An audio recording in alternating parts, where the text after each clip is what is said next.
Bienvenidos una vez más a un podcast AOB en Other Business, donde conversamos con asociados de Spainsif, el Foro de España de la Inversión y Finanzas Sostenibles, y con sus grupos de interés sobre las finanzas e inversiones sostenibles, aquellas que, como sabéis, tienen en cuenta en sus decisiones de financiación e inversión, además de las cuestiones financieras, los criterios medioambientales, sociales y de gobernanza, más conocidos por criterios ASG.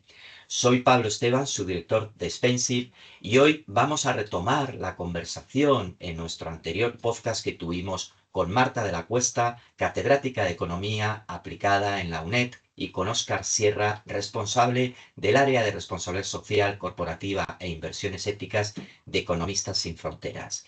Y vamos a retomar nuestra conversación precisamente para presentar los resultados del análisis y las principales conclusiones del último estudio realizado por el Laboratorio de Fondos ISR de Economistas Sin Fronteras. Bienvenidos de nuevo, Marta y Óscar. Retomamos esta conversación y Óscar, si te parece, creo que ya nos tenemos que meter de lleno para que nos presentes las principales conclusiones y los resultados de vuestro último estudio, del estudio del Laboratorio de Fondos ISR de Economistas Sin Fronteras. Adelante, Óscar. Gracias, Pablo. En nuestro estudio, el estado del español de la ISR, lo que hacemos con el informe es consolidar la información que obtenemos mediante los análisis individuales de los fondos, la consolidamos y la exponemos de forma agregada y analizamos de forma agregada para ver, pues eso, una foto sectorial de cómo está actualmente el sector o la muestra que nosotros analizamos del sector.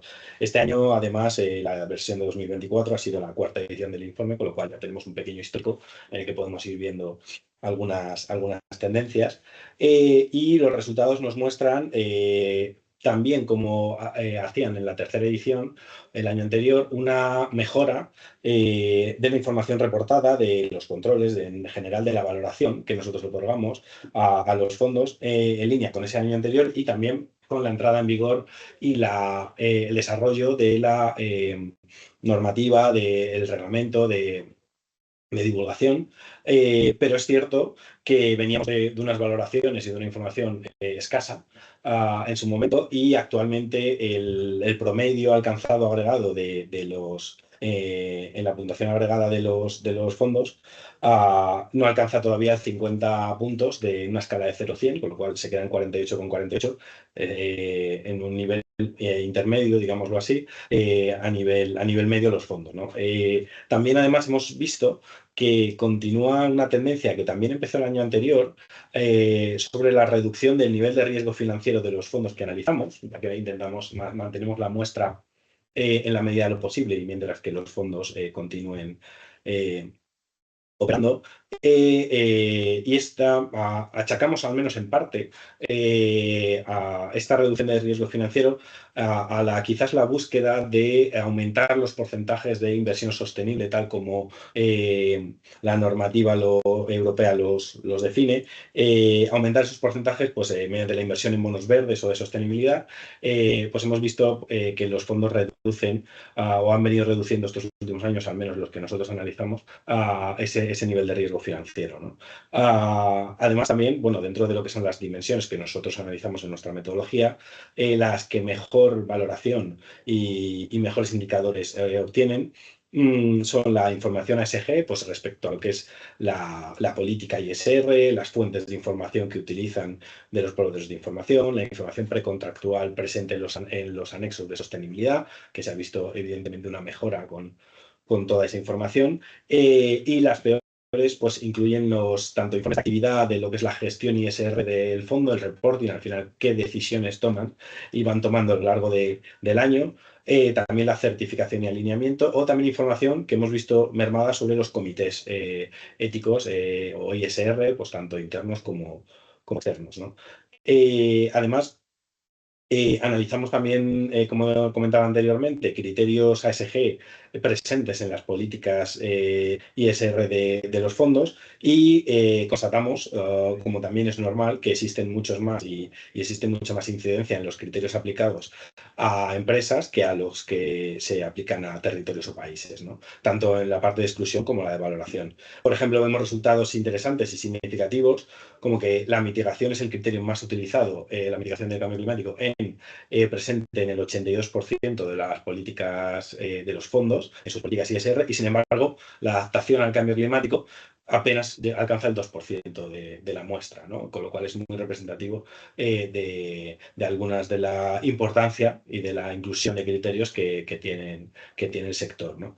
En lo que son las tres dimensiones ASG en su conjunto y la inclusión de criterios de las mismas, la de gobierno corporativo o gobernanza es la que menos criterios incluye, apenas alcanza, no llega al 2 sobre 10, sobre una escala de 0 a 10, no llega al 2, y la dimensión ambiental y social sí que incluye más criterios, llegando o alcanzando alrededor del 3,5 sobre 10 en la inclusión de criterios en las políticas ISR. Por último, además, también medimos y vemos en el sector los niveles de compromiso que tienen, pues tanto de cobertura mínima de lo que es el ideario ético del fondo, como los compromisos de inversión sostenible o incluso de alineación con la taxonomía, ¿no? En el caso del ideario, alcanza el 68%, lo que es la media de compromiso de cumplimiento mínimo. Lo consideramos algo escaso actualmente, pero también es cierto que a nivel de resultados asciende a un notable 92% de cumplimiento de lo que son los idearios éticos, sin entrar a valorar, obviamente, las diferencias entre los fondos de la muestra, ¿no? Además, compromiso de inversión sostenible alcanza el 25% de media en lo que es la muestra y asciende en resultados a final de año al 42% de la cartera. Sin embargo, por ejemplo, en la alineación con la taxonomía, el compromiso es nulo, prácticamente, quizás seguramente por esa falta de información estamos hablando de los reportes de hace un año. Y el resultado, pues básicamente no llega ni siquiera al 1% de alineación en lo que es la muestra declarada de los fondos que analizamos, ¿no? Bueno, parece que los resultados sí que muestran una evolución, ¿no?, hacia estrategias más avanzadas de ISR, ¿no?, en las cuales no se limitan a excluir a ciertas actividades económicas, sino que buscan una mayor contribución del inversor en términos de transparencia, en términos de aumento de calidad de los criterios de selección y análisis de esa cartera, y mejorando, como digo, la información reportada, ¿no? Pero también vemos que hay retos todavía para incrementar ese porcentaje de inversiones sostenibles o esos compromisos de sostenibilidad en sus carteras que comentas, y por supuesto también siendo conscientes que la alineación de la taxonomía baja que comentas también es un reflejo también de la realidad, ¿no? En algunos sectores la alineación de las actividades económicas con esa taxonomía todavía es reducida, porque estamos hablando de una economía real que está en transición y que en algunos sectores esa transición no es fácil, pero también tenemos algunos indicadores que son muy positivos y vemos como el CAPEX en algunos sectores ya de alguna forma reporta porcentajes de alineación importantes y que por lo tanto hay muchas empresas que están haciendo esos esfuerzos de transición, y eso es positivo y esos son los indicadores que tenemos que seguir, porque esos indicadores están íntimamente ligados con la innovación, con una transformación tecnológica, y pueden aportar realmente efectos muy positivos en términos de crecimiento y en términos de competitividad, precisamente los objetivos a los cuales apunta el informe de Draghi, ¿no? Con lo cual, la situación es la que es, hay todavía retos, pero creo que, como bien comentas y los resultados de vuestro análisis así lo traducen, también hay avances y esto es importante, ¿no? Marta, desde la universidad, ¿cómo veis que están evolucionando estas estrategias de inversión? ¿Están evolucionando hacia estrategias un poco más avanzadas? ¿Cómo están los inversores gestionando en la práctica estos riesgos y oportunidades ASG, más allá del tema regulatorio, sino desde la propia gestión estratégica de la toma de sus decisiones de inversión, de la selección de sus carteras, y qué resultados esperan obtener de todo ello?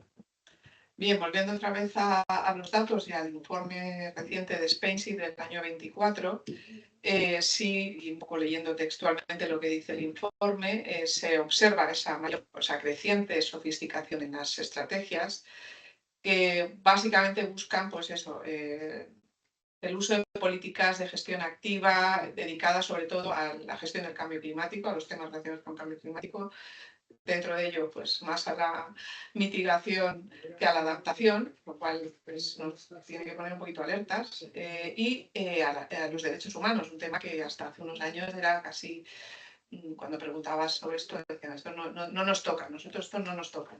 Con lo cual, bueno, pues hemos avanzado en las políticas, en los temas. Quizá lo de gobernanza, que antes comentaba un poco por hacer diálogo, Óscar, yo creo que está casi más integrado, ¿no? Entonces, a veces no es necesario explicitarlo en las políticas y por eso se ve ese porcentaje tan pequeño, ¿no?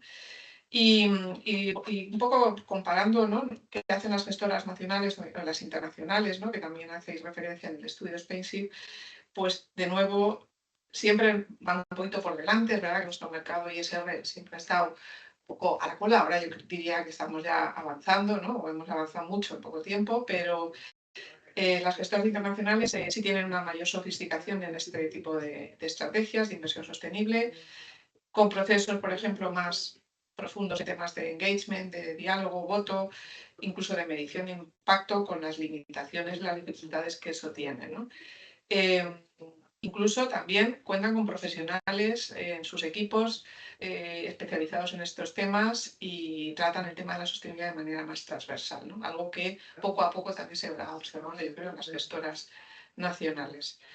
La evolución, bueno, en el informe también de este año de Spainship veíamos que cambia un poco la manera de ligar o de definir esas estrategias y nos quedamos en unas estrategias más básicas, que sería lo que acabamos de mencionar, las tradicionales, o queremos ir un poquito más allá, hacia unas inversiones más avanzadas en temas de ESG, alineadas con el impacto, generadoras de impacto. Bueno, eso sería lo ideal, ¿no? Llegar a poder, como hacen este tipo de inversiones, pues no solo integrar los aspectos ESG con un enfoque de riesgos, que sí es necesario, o de oportunidades, sino medir el desempeño ESG de manera explícita e incluso ver hacia dónde va el dinero, como antes tú decías, ¿no?, hacia qué sectores y si eso tiene impacto, ¿no?, y cómo medir ese impacto, ¿no? Yo creo que el avance debería ir hacia, si además es el interés de la propia comisión,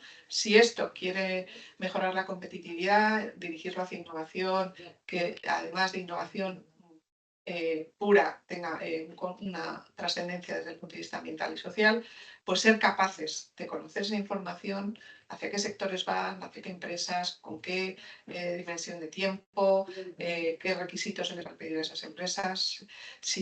Yo creo que eso es hacia donde deberíamos ir, ¿no? Que es lo que en terminologías de Eurosiva ahora, y incorporado en el nuevo informe, pues son esas inversiones generadoras de impacto alineadas con el impacto, etc. También yo diría que luego la gestión, lo habéis visto en el análisis del laboratorio, bueno, es fácil relativamente. Tienes que tener claramente una política y parece que hemos avanzado en eso. Hay unos estándares que nos guían, ¿no?, los principios de inversión responsable y otras iniciativas de Net Zero Asset Owner, Alliance, etcétera, ¿no? Parece que los gestores ya saben cómo pueden, incluso si es un fondo más de una institución, por ejemplo, no lucrativa, una fundación, pues puede alinear su política con el ideario de su fundación y hacerlo más adaptada, ¿no? Pero eso, a la hora de fijar esas políticas, esos objetivos, pues se tienen esas referencias, incluso hay índices cada vez más de sostenibilidad que nos pueden servir para ese benchmark de la cartera en la gestión de estos activos.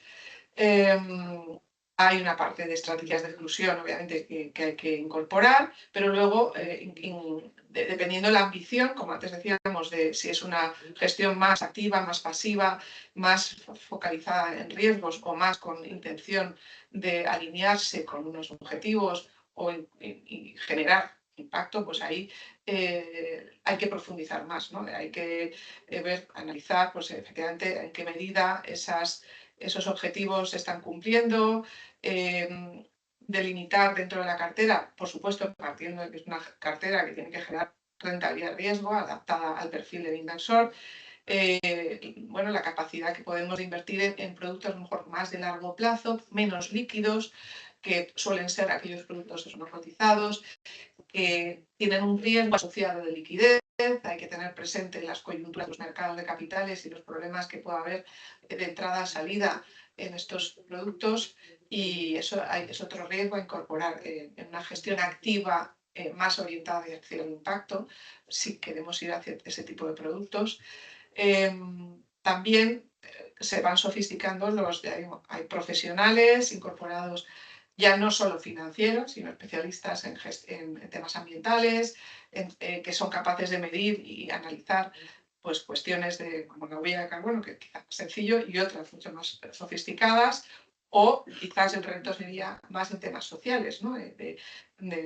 Porque esa contribución a los ODS, que es algo que también comunican cada vez más las gestoras, es difícil de trasladarlo en un lenguaje técnico que genere credibilidad, más allá de una comunicación publicitaria del fondo, ¿no? Entonces, ahí creo que hay cosas por hacer, ¿no? En saber medir bien la contribución de la gestión de esa cartera a los ODS particulares que tienen que ver con el ideario de ese fondo, o la temática, si es un fondo temático, o si es un fondo global especializado en determinadas industrias, pues profundizar en eso, ¿no? Diría yo.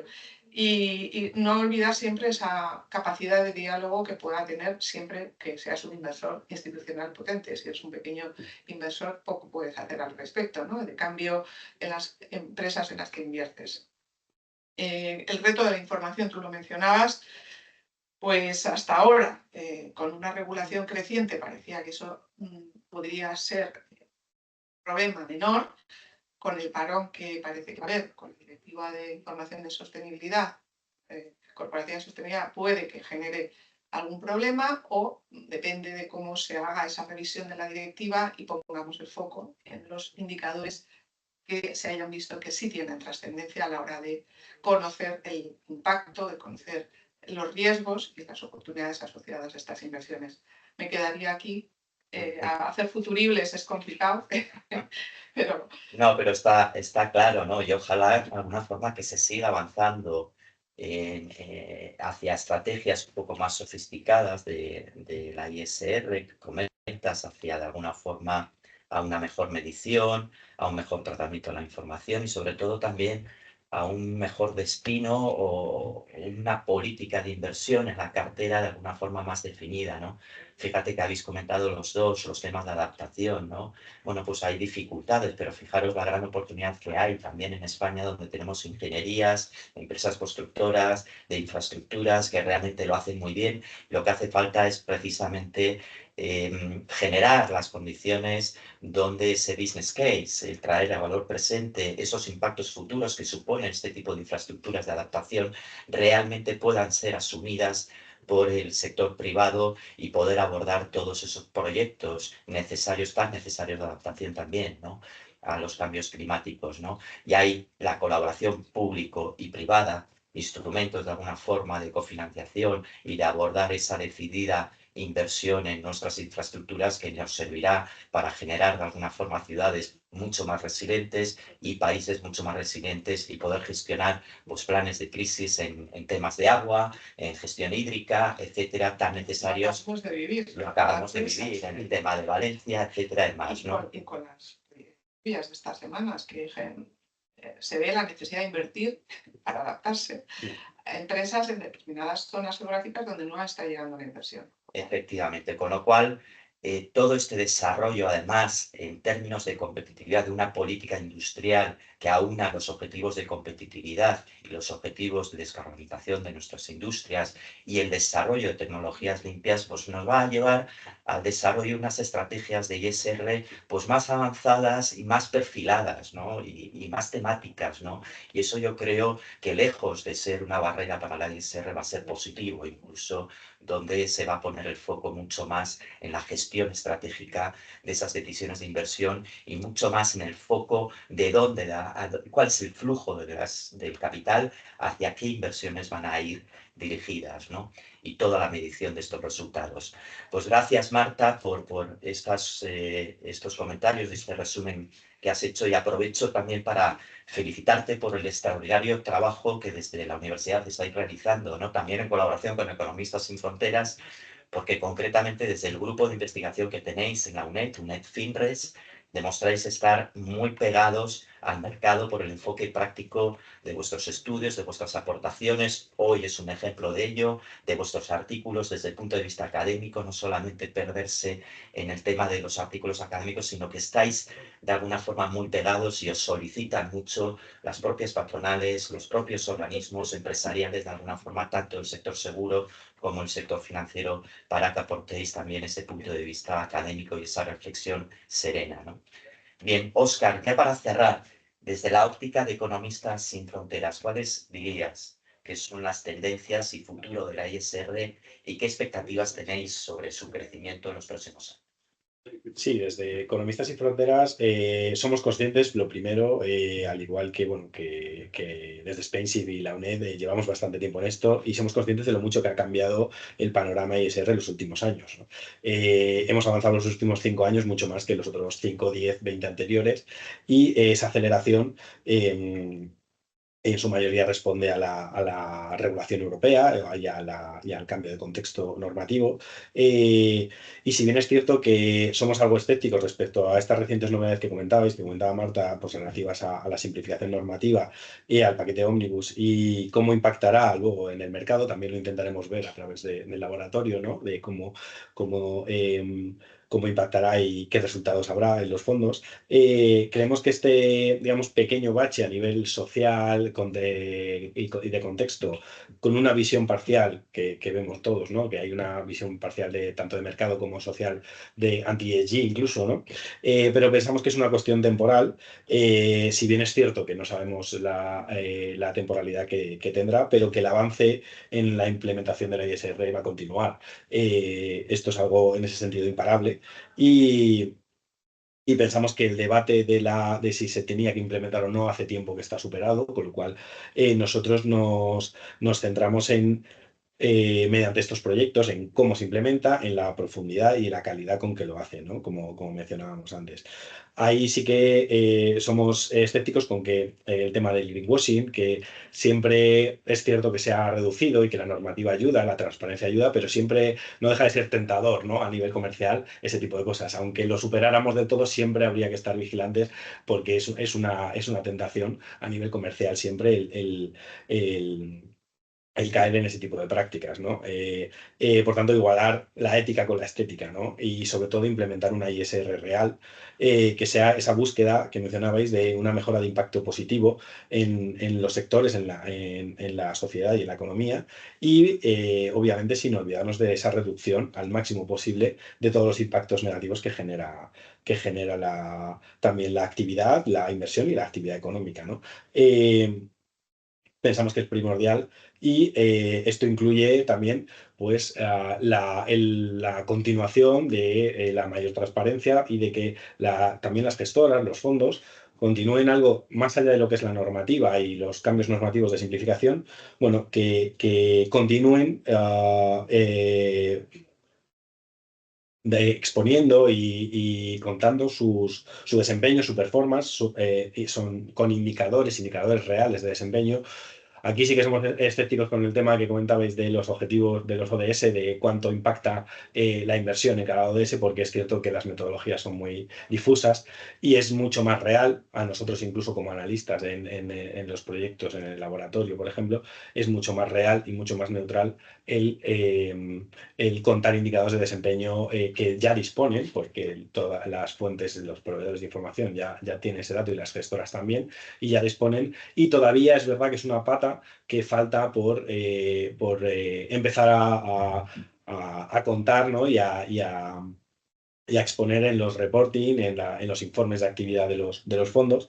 Y obviamente tampoco olvidarnos de esa parte social que también comentabais, pues con la famosa taxonomía social o los estándares sociales aún pendientes, y que incluyen pues eso, aspectos como el tema de la debida diligencia o incluso la famosa fiscalidad responsable, ¿no? Que sigue siendo uno de los aspectos también más olvidados y denostados en la ISR. De hecho, es uno de los que menos incluyen en las políticas los fondos de nuestra muestra.